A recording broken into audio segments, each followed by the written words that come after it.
So again, welcome to my channel, guys. Sports and Games with Rupam, and again we are going to talk about my beloved club FC Barcelona.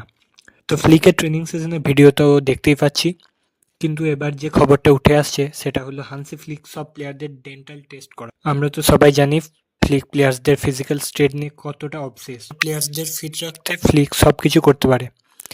অনেকেই হাসতে পারে এই কথাটা শুনে, কিন্তু এটা আর একটা উদাহরণ যে সে কোচিংটাকে কতটা সিরিয়াস।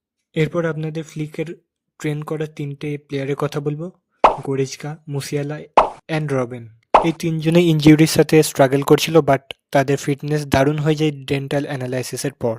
যখন রবেন কিছু মাসের জন্য বাইরে ছিল এবং বারবার সেটব্যাক ফেস করছিল যখনই কামব্যাক করার চেষ্টা করছিল, পরে দেখা যায় এটার কারণ ছিল টুথ ইনফেকশন।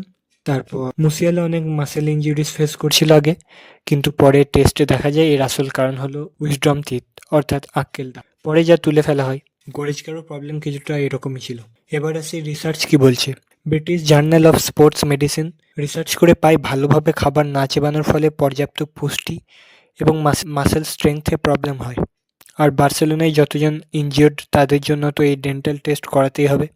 হয়তো এই টেস্টের মাধ্যমে লাস্ট ১-২ বছর তো ইনজুরি হয়েছে সেটা অনেকটাই কমবে।